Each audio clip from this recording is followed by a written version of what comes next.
Olá, sejam bem-vindos. Todos vocês que estão entrando online, muito bem-vindos. Vocês que irão assistir a live gravada também, sejam muito bem-vindos. Deus abençoe vocês. E hoje nós vamos dar a continuidade, continuidade à leitura do livro de Atos, capítulo 5. Vamos orar para dar início à live. Senhor Deus, Pai querido, graças te dou.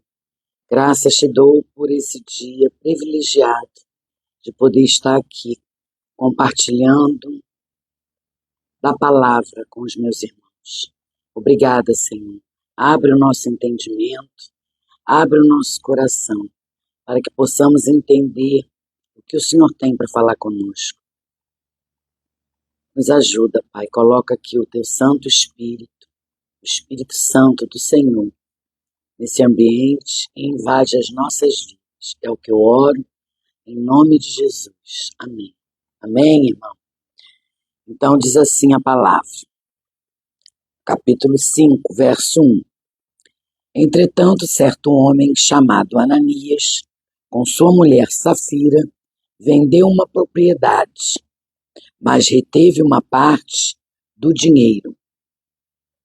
E Safira estava ciente disso. Levando o restante, depositou aos pés dos apóstolos. Então, o que a gente vê aqui é que quando a gente termina lá o capítulo 4, que a gente lê que os discípulos uns ajudavam os outros. E no final desse capítulo, houve a oferta de Barnabé. Diz assim, olha, eu vou ler o finalzinho. Então José, a quem os apóstolos chamavam de Barnabé, que quer dizer filho da consolação, um levita natural de Chipre, vendeu um campo que possuía, trouxe o dinheiro e depositou aos pés dos apóstolos. Então eles tinham esse hábito, era uma união, eles eram tão unidos, eles viviam em unidade, não só em opiniões, em compartilhar tudo, mas também na área material. Então, uns ali ajudavam os outros. E aí, no capítulo 5, entretanto, começa assim, entretanto, um certo homem, chamado Ananias, com sua mulher Safira, vendeu uma propriedade, mas reteve uma parte do dinheiro. E Safira estava ciente disso, levando o restante, depositou aos pés dos apóstolos. E aí eu pergunto a vocês, existe alguma área da vida, da sua vida, da vida de vocês, que vocês estão retendo? Porque a gente não pode reter nada, ou a gente entrega tudo, ou a gente não entrega nada. Porque quando a gente finge que entregou tudo, o Espírito Santo de Deus, ele sabe.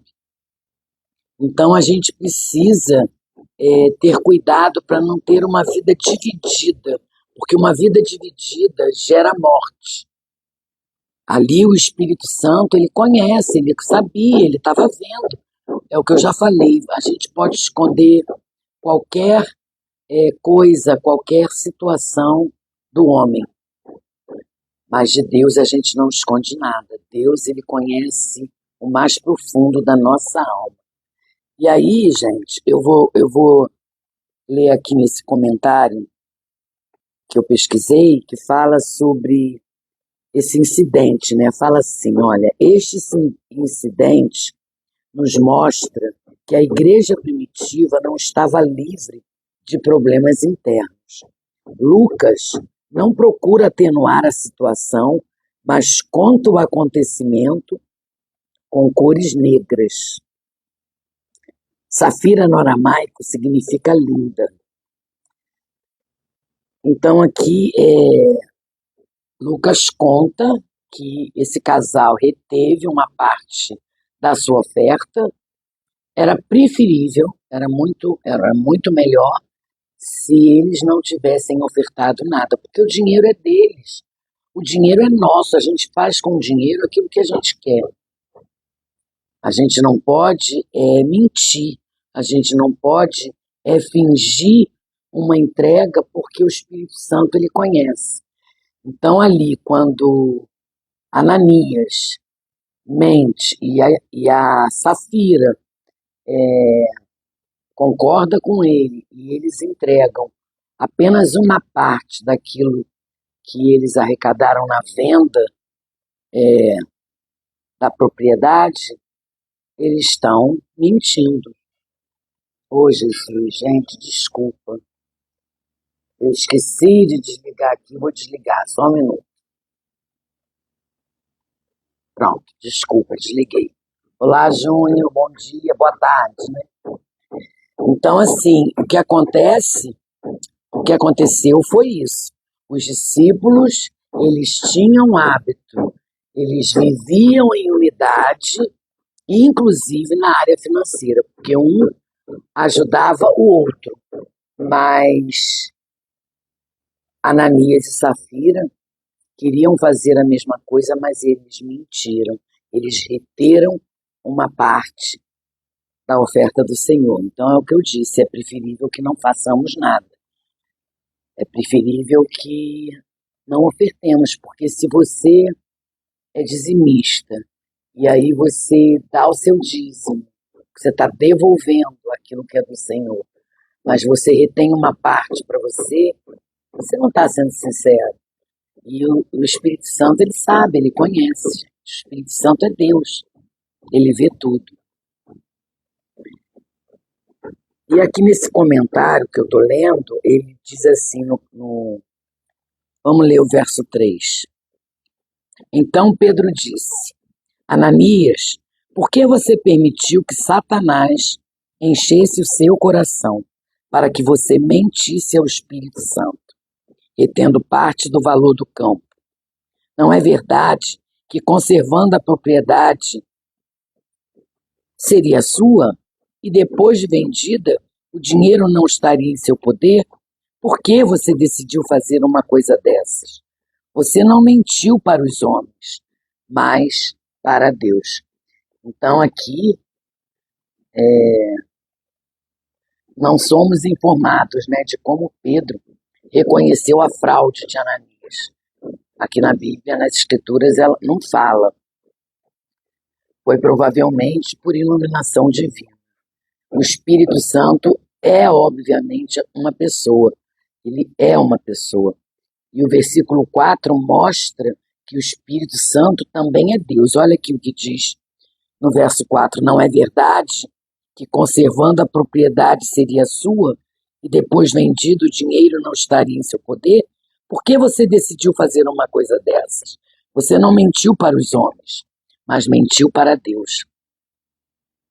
Então a gente aprende que nada fica em oculto aos olhos de Deus, que o Espírito Santo é o próprio Deus, o Espírito Santo é uma pessoa.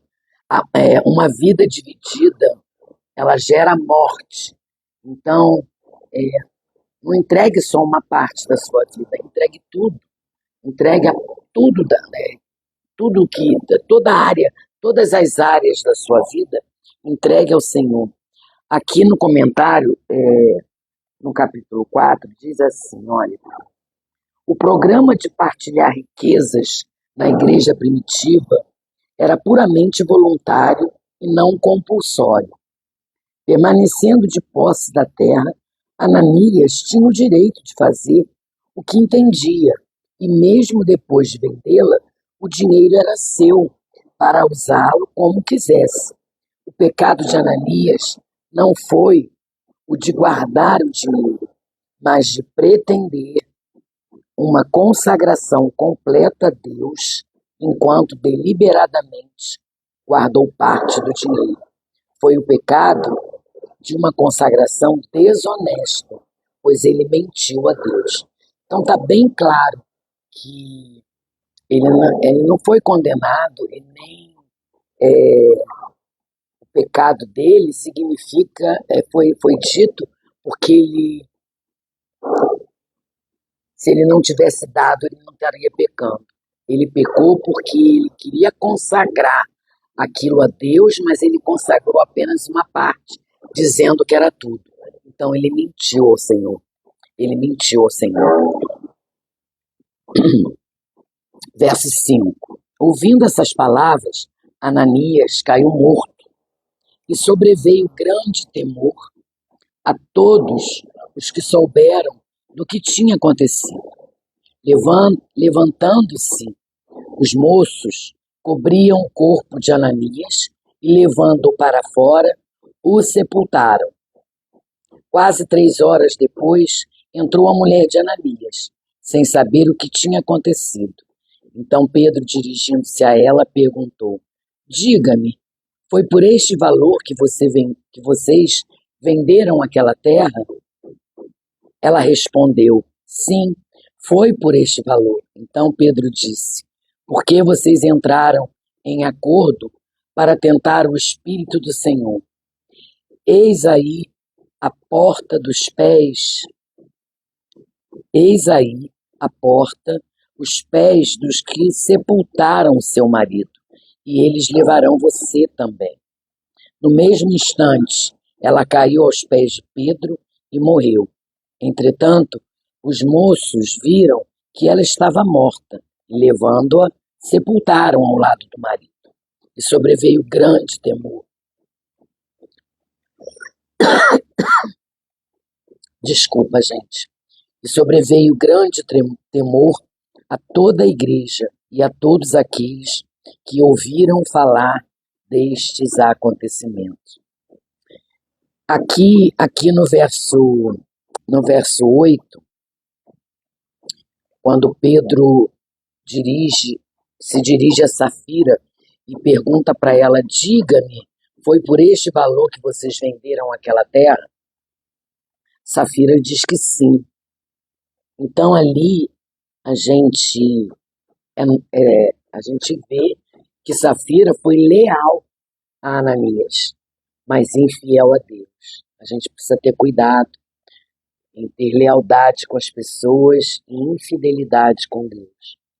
Às vezes você ser leal com alguém, você às vezes, ao invés de ajudar, você está prejudicando. Você precisa ser fiel às coisas do Senhor e, se preciso for, falar com essa pessoa, não concordar com tudo que ela acha certo. Entende? As nossas escolhas têm que ser pautada na vontade do Senhor. Gente, me perdoem, mas estão fazendo obra aqui no prédio e tá esse barulho ensurdecedor, porque foi a manhã inteira. Mas a gente precisa continuar, né? Vamos lá. Então, aqui no meu comentário, diz assim, olha, Pedro acusou-a de cumplicidade, de estar brincando com Deus. Tentar a Deus, está lá em Êxodo 17:2, eu vou ler para vocês.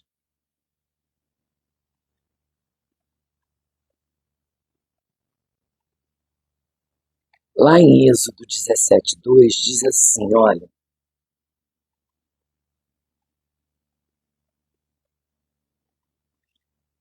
então o povo discutiu com Moisés e disse, dê-nos água para beber. Moisés respondeu, por que vocês estão discutindo comigo? Por que estão tentando o Senhor? Então foi o que aconteceu. Foi o que aconteceu aqui, quando Pedro diz, ó, por que vocês entraram em acordo para tentar o Espírito do Senhor? Então, quando Pedro acusou a Safira de cumplicidade com o marido e de estar brincando com Deus, de estar tentando o Espírito Santo. Isto é, ver até onde se pode ir, tomando liberdade com a bondade de Deus, é um pecado perigoso. Gente, é muito perigoso. A gente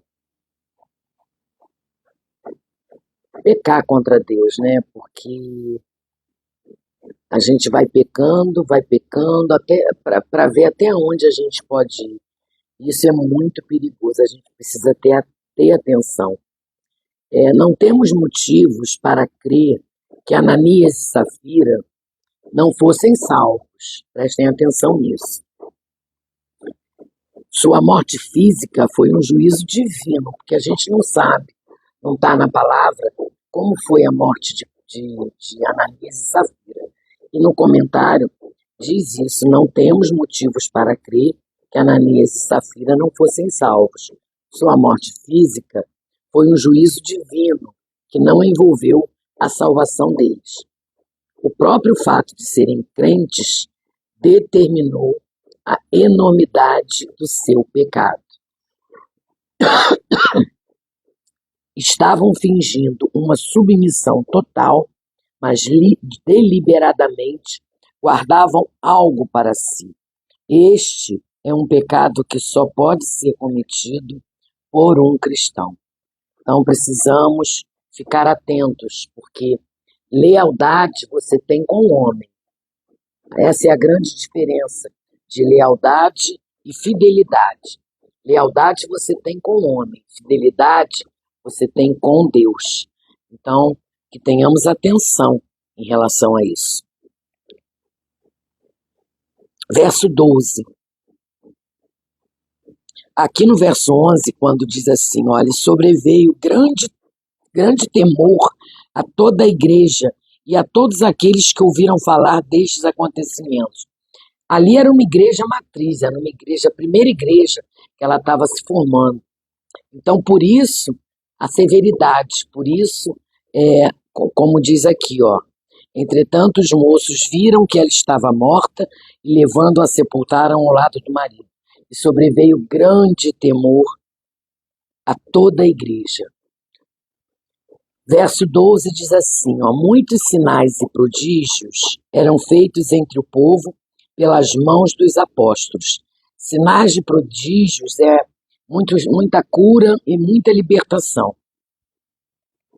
E todos costumavam se reunir de comum acordo no pórtico de Salomão. Mas dos restantes ninguém ousava juntar-se.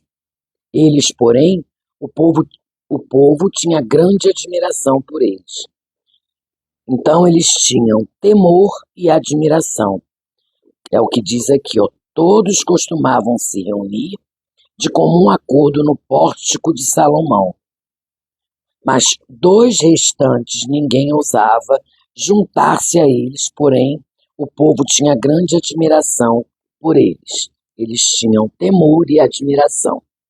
E aumentava sempre mais o número de crentes no Senhor, uma multidão de homens e mulheres,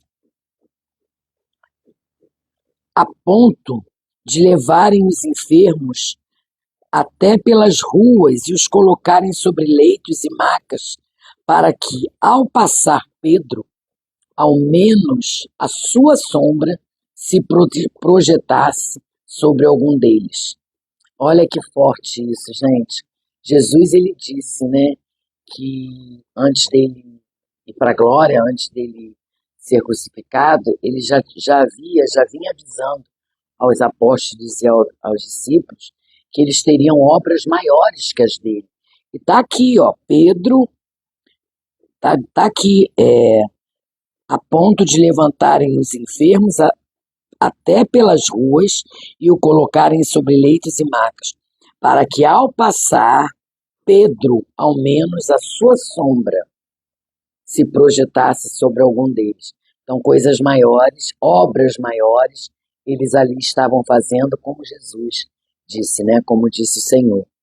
Vinha também muita gente das cidades vizinhas de Jerusalém, levando doentes e atormentados por espíritos imundos, e todos eram curados. Todos eram curados. Levantando-se, porém, o sumo sacerdote, todos os que estavam com ele, isto é, o partido dos saduceus, ficaram com muita inveja. Começou, né, gente, a perseguição. Prenderam os apóstolos e os recolheram à prisão pública.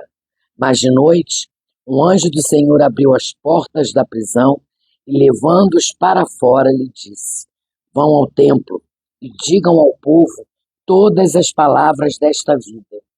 Tendo ouvido isto, logo ao amanhecer entraram no templo e ensinaram.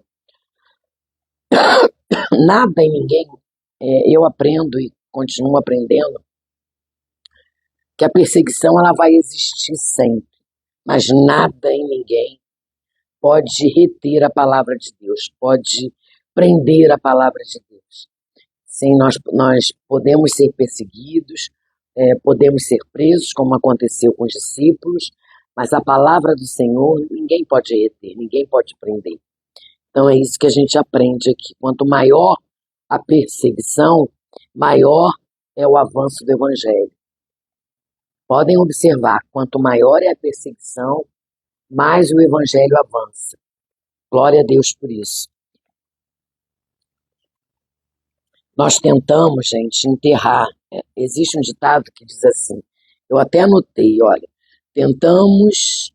tentaram nos enterrar, mas não sabiam que somos sementes. É forte isso, né?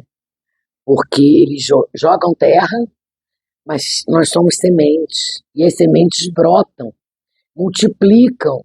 Então o Evangelho é isso, é levar o Evangelho e multiplicar a palavra a toda a nação. Então era isso que estava acontecendo com os discípulos, entendeu? Eles estavam sendo perseguidos, eles foram presos, mas eles continuavam anunciando a palavra, anunciando o Evangelho, as boas novas. E aí diz assim, verso 20. Vão ao templo e digam ao povo todas as palavras desta vida. Verso 21. Tendo ouvido isso, logo ao amanhecer entraram no templo e ensinavam. Quando chegaram o sumo sacerdote e os que estavam com ele, convocaram o sinédrio e todo o conselho dos anciões do povo de Israel e mandaram buscar os apóstolos na prisão. Mas quando os guardas chegaram lá, não os encontraram no cárcere. E voltando, relataram dizendo, encontramos a prisão fechada, com toda a segurança e as sentinelas nos seus postos junto às portas. Mas abrindo as portas, não encontramos ninguém dentro. O poder de Deus faz, né, gente? Quando o capitão do templo e os principais sacerdotes ouviram essas informações, prestem atenção, hein? Ficaram perplexos a respeito deles e do que viria a ser isto. Nesse momento, alguém chegou e lhes comunicou. Vejam, os homens que os senhores prenderam estão no templo, ensinando o povo.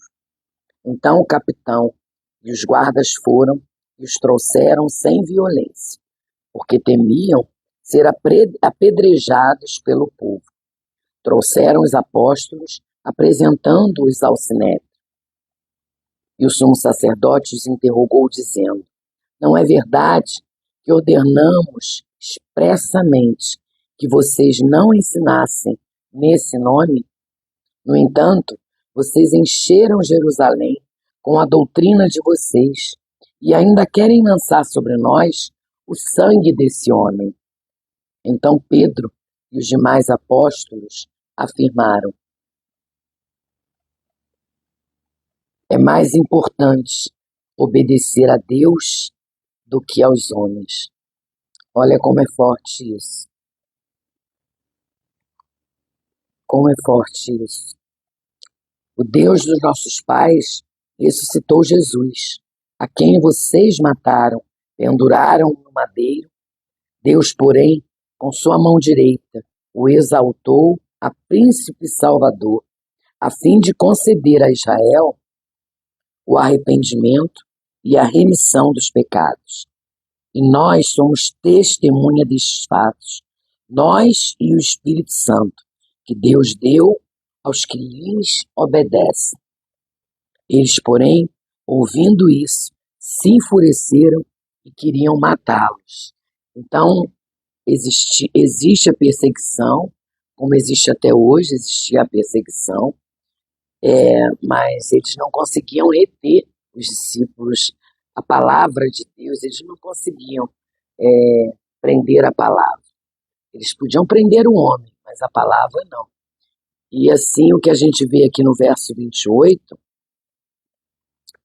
que diz assim, ó,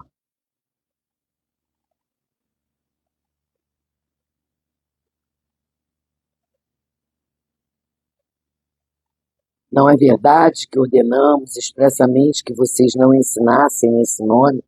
Então, os homens, os religiosos, eles estão dizendo, né, que não queriam que eles ensinassem o nome de Jesus, mas eles estavam espalhando na cidade, a cidade que Deus plantou, né? Eles estavam espalhando o evangelho lá. Então, eles estavam revoltados com os discípulos. E aí, no verso 31, que diz: Deus, porém, com sua mão direita o exaltou a príncipe e salvador, a fim de conceder a Israel o arrependimento e a remissão dos pecados. Aqui no verso 31 está falando de salvação. Jesus, ele nos salva porque ele é príncipe, ele é senhor, ele é rei, ele é soberano, ele governa e porque ele é o salvador. Então existe a remissão dos nossos pecados porque ele é o salvador, mas ele também é o rei da glória, ele é o príncipe dos príncipes.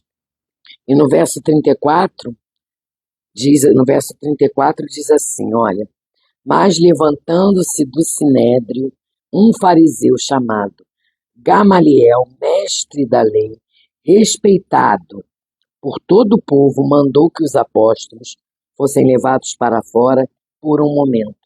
Gamaliel, ele é mestre de Saulo, de Paulo. Nós vamos ver lá na frente, mais à frente no livro de Atos. Então, Gamaliel, foi mestre de Saulo, de Paulo, né?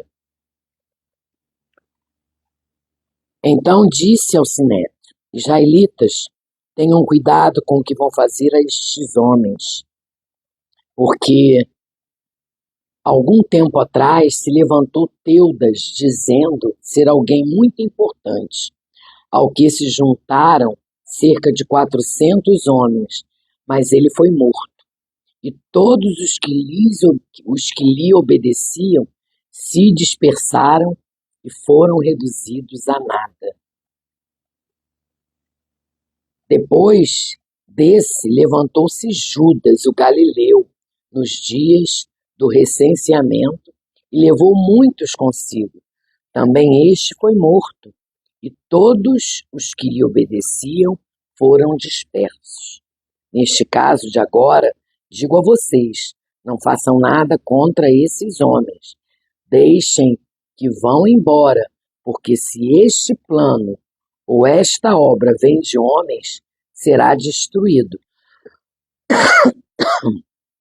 Mas se vem de Deus, vocês não poderão destruí-los e correm o risco de estar lutando contra Deus. Então, ele está dizendo, né? Cuidado com o que vocês vão fazer com os discípulos, porque existiam os falsos profetas. Ele está falando, ó, mas foram mortos. Foram mortos. Teudas dizendo ser alguém importante. Ele estava alertando a eles que existiam homens que as pessoas obedeciam, mas eram falsos profetas, como Judas, como outros, né? Ele falou aqui, ó, mas ele foi morto. Alguém muito importante, se juntaram cerca de 400 homens, mas ele foi morto. E todos que lhe obedeciam se dispersaram e foram reduzidos a nada. Depois se levantou Judas. Então todos que se levantaram reuniam muita gente, mas eram mortos, porque a palavra não vinha do Senhor. Então ele está alertando os homens para que tomassem cuidado, porque se a palavra vinha de Deus, se era o Senhor que estava orientando os discípulos, que eles não podiam fazer nada, que eles corriam o risco de estar lutando contra o Senhor. E continua assim no verso No verso 39 fala isso, né? Se vem, mas se vem de Deus, vocês não poderão destruí-los e correm o risco de estar lutando contra Deus. Gente, os planos de Deus, eles não podem ser frustrados. Nunca são frustrados. Ninguém vence uma batalha contra Deus. Ninguém vence. Então, esse versículo é bem claro quando fala sobre isso. E os membros do Sinédrio concordaram com Gamaliel. Então, chamaram os apóstolos e os açoitaram, e ordenando-lhes que não falassem no nome de Jesus, os soltaram. E eles se retiraram do Sinédrio muito alegres, por terem sido considerados dignos de sofrer afrontas por este nome. Gente, como é forte isso, né? Os apóstolos, eles foram presos, foram açoitados, apanharam na prisão e saíram. Quando eles foram soltos, eles saíram alegres. Olha isso, olha a tamanha alegria dos apóstolos. E eles dizem, né, eles se retiraram do Sinédrio muito alegres por terem sido considerados dignos de sofrer afrontas por este nome. E não é isso que acontece com a gente. Quando a gente é perseguido, quando a gente é injustiçado, quando a gente é mal falado, quando um irmão lá fala da gente, a gente fica chateado, a gente fica ofendido, a gente reclama, a gente murmura, a gente se queixa a Deus. A gente não está nesse mundo para questionar, para murmurar. A gente está para defender o Evangelho. Então, o que esses homens fizeram, mesmo sendo espancados, mesmo sofrendo na prisão, quando eles saíram, eles se sentiram alegres, porque eles tiveram a oportunidade. Olha isso, gente, como é grandioso. Eles se sentiram dignos de sofrer afrontas, de sofrer a violência física por conta do nome de Jesus. E é isso que vai acontecer com a gente nos finais dos tempos.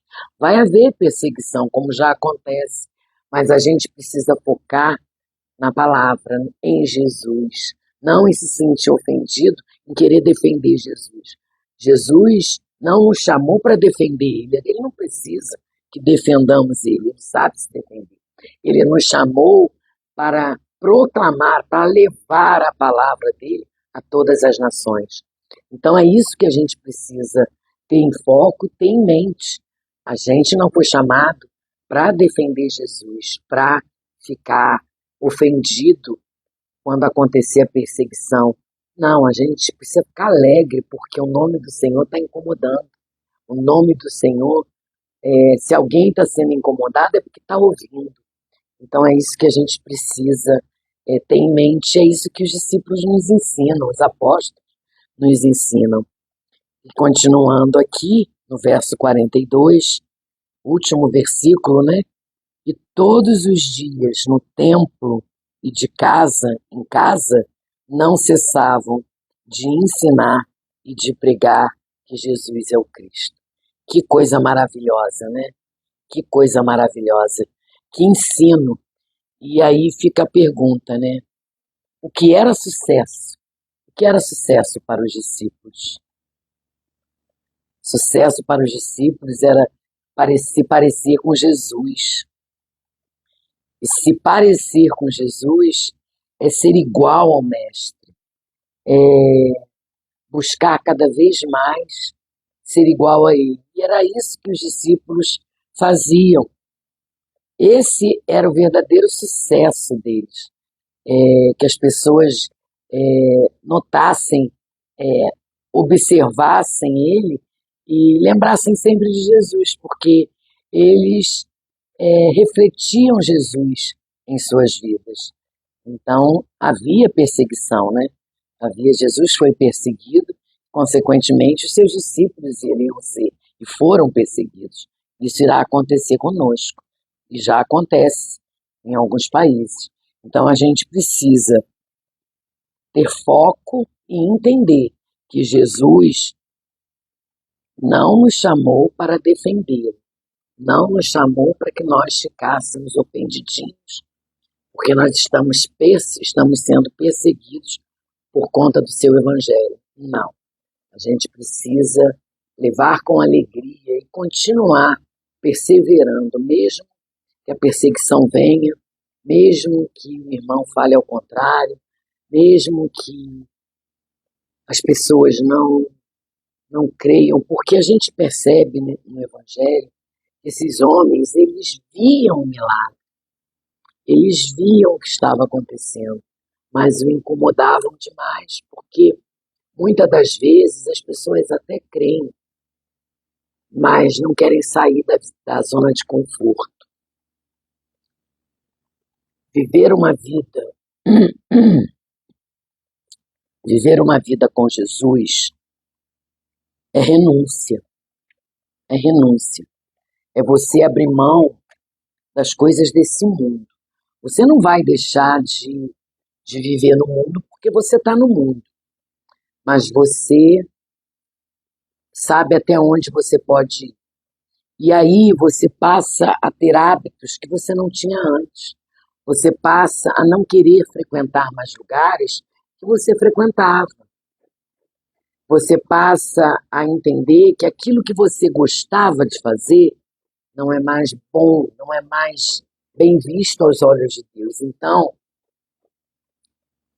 uma vida com Jesus é uma vida de renúncia. Isso aí é fato, gente. A gente precisa abrir mão da nossa vontade, das nossas emoções. É óbvio que a carne vai falar mais alto, é óbvio que a gente é pecador, que a gente está no mundo caído, mas a gente, como cristão, a gente busca a santidade, a gente busca obedecer ao nosso Pai e a gente sabe, tem conhecimento do pecado. A gente não tem os olhos vendados mais, entende? Porque aquele que é do mundo, vive no mundo, que não conhece Jesus, as escamas não caíram ainda. Então ele vai viver no pecado. Para ele é normal viver no pecado, mas para nós cristãos não é normal. Então o Espírito Santo ele nos incomoda. E a gente tem conhecimento, tem discernimento para entender que a gente está fazendo errado. Então uma vida com Jesus é uma vida de renúncia, é uma vida de entrega. Não entregue aquilo que você não pode. Não faça como Ananias e Safira, que reteram uma parte. Enquanto você reter uma parte, da área, eu não sei qual a área da tua vida você está retendo. Eu vou falar por mim. Enquanto eu retive alguma coisa para o Senhor, a minha vida não caminhou. Eu não conseguia ter uma relação com o Senhor de fidelidade, de intimidade, um relacionamento sincero, em espírito e em verdade. Porque você oculta, você acha que está ocultando do Senhor, mas o Senhor ele sabe de todas as coisas. Ele conhece todas as coisas. É a única pessoa a quem você não pode esconder nada. Então a gente precisa ter cuidado com a lealdade que a gente tem com as pessoas e com a fidelidade que a gente tem com Deus. Lealdade e fidelidade são coisas muito diferentes. Precisamos ser fiel a Deus. E eu até deixei aí na minha página do Instagram uma palavra falando sobre a minha caminhada, né?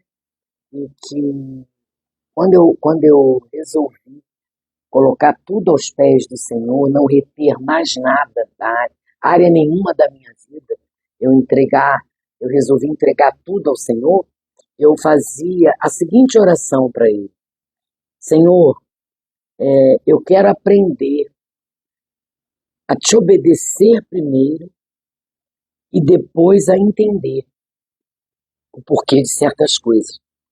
Porque a gente primeiro quer entender por que isso está acontecendo, por que isso está, eu tenho que fazer isso, e aí as perguntas, os questionamentos vêm.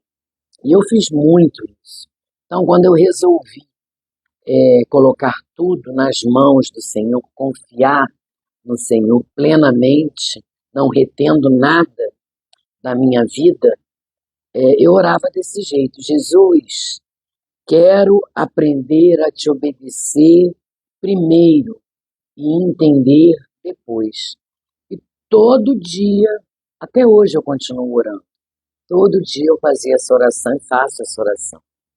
A gente precisa obedecer primeiro, porque tudo que Deus nos manda fazer, nada se compara ao que Ele tem para nos dar. Então faça, se Deus está mandando, obedeça. Se Deus está dizendo, faz, se renda ao Senhor. Se renda ao processo de Deus, porque nós precisamos passar pelo processo. E isso nos amadurece espiritualmente. Isso nos faz ficar mais íntimos do Pai. Creiam nisso. Então quando a gente espera com paciência e se rende ao processo, né, do Senhor, se rende ao processo de Deus, a gente, saibam disso, que nada do que Ele pede, nada do que Ele nos ordena fazer pode ser comparado ao que Ele tem reservado para mim e para você. Amém? Então, não retenham área nenhuma da vida de vocês, porque a gente não vai estar enganando ao Senhor, não. A gente está enganando a nós mesmos, está enganando ao homem, mas ao Senhor ninguém engana. Ele conhece o fundo da nossa alma, Ele conhece cada pensamento nosso, tudo que se passa em nosso coração. Cada intenção do seu coração, Jesus conhece. Então precisamos estar atentos com isso. Amém? E viver com Jesus é maravilhoso, gente.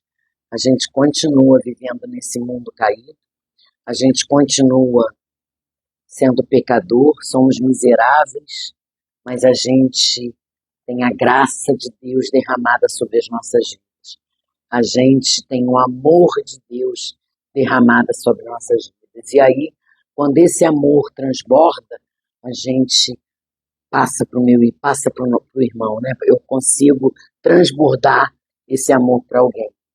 Porque as pessoas notam a sua mudança, as pessoas veem o seu comportamento, as suas atitudes, o seu jeito de falar, tudo vai mudando. O Espírito Santo, ele é formidável, ele é maravilhoso. Amém, gente? Então vamos orar.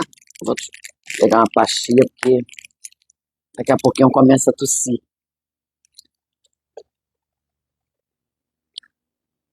Então vamos orar, gente. Amanhã eu só volto agora na segunda e aguardo vocês aqui. Deem um pulinho lá no meu YouTube, deixem lá a sua curtida, curtam, comentem, compartilhem. Se não é inscrito no canal, se inscrevam, por favor, para a glória do Senhor, porque o YouTube é você se inscrevendo, curtindo ou comentando, você fala para o YouTube que esse conteúdo é relevante. E o YouTube, ele direciona para outras pessoas. Então, vamos glorificar o Senhor divulgando a palavra. E façam isso também, gente. Falem de Jesus para o teu vizinho, para o teu irmão. Falem de Jesus, do amor de Jesus no teu trabalho. Peça ao Espírito Santo coragem e ousadia que Ele vai te dar. Ele vai te dar. A gente precisa, essas minhas lives é para encorajar vocês a fazerem o mesmo. porque eu sou igual a vocês. Eu comecei insegura, eu também sou insegura e também às vezes fico assim, será? Será? Mas assim, o Espírito Santo, ele testifica, ele te ajuda, ele te encoraja, ele te dá ousadia. Faça isso, faça isso. Então, gente, olha, muito obrigada, Júnior, por estar aqui. Sidney, muito obrigada. Marrone, muito obrigada. Deixa eu ver quem mais está. Juliano, muito obrigado. Gente, que bênção. Muito obrigada por vocês tirarem um pouquinho do tempo de vocês para estar aqui junto comigo, meditando um pouco na palavra. Tá bom? Eu espero que tenha abençoado cada um de vocês. Então vamos orar para terminar a live. E segunda-feira eu estou de volta. Vamos orar. Pai querido, Pai amado, gratidão. Gratidão por esse estudo que só nos edifica. Esse estudo que nos ensina, que nos exorta, mas ao mesmo tempo a gente sente a Tua presença e o Teu amor. Quanto ensinamento, Paizinho. Quanto ensinamento o Senhor tem nos dado. Obrigada, Senhor. Que sejamos corajosos em colocar tudo aos Seus pés. Que não retenhamos nada em área nenhuma de nossas vidas, como fizeram Ananias e Safira. Que a gente não retenha nada, Senhor. Que seja tudo colocado aos Seus pés. Senhor, obrigado. Obrigada por esse estudo. Que a gente possa colocar em prática tudo aquilo que aqui ouvimos. Muito obrigada, Senhor. Agora eu peço, abençoa os meus irmãos, aqueles que estão aqui ao vivo, que tiraram um tempo para estarem junto conosco. Obrigada, obrigada, Pai. Obrigada por cada vida aqui presente. Agradeço também por aqueles que irão assistir essa live gravada. Existem pessoas que todos os dias escutam a sua live, escutam porque não é minha, é tua. Nada é para mim, é tudo para ti. Obrigada, Senhor. Cuida, abençoa, restaura, entra com seu poder de cura na vida de cada um, na minha vida, Pai. Abençoa, Pai. Abençoa aqueles que estão em seu trabalho, abençoa aqueles que estão em suas casas. Coloca seus anjos ao redor de cada um, protegendo-os, orientando-os, dando discernimento. E os encoraje, Pai. Dê ousadia a cada um deles para falar um pouco do teu amor, um pouco do teu evangelho para outras pessoas. É isso que eu oro, Pai, com perdão dos meus pecados, em nome e por amor do teu Filho Santo e amado, Jesus. Amém, irmãos? Amém. Deus abençoe vocês. Segunda-feira eu estou aqui esperando vocês, tá bom? Vou ver se eu coloco alguma coisa durante o fim de semana no meu Instagram, na minha página, para vocês darem uma olhada, tá bom? Fiquem com Deus. Deus abençoe infinitamente a vida de cada um. E até segunda, se Deus quiser e se assim Ele permitir. Beijos. Fiquem com Deus.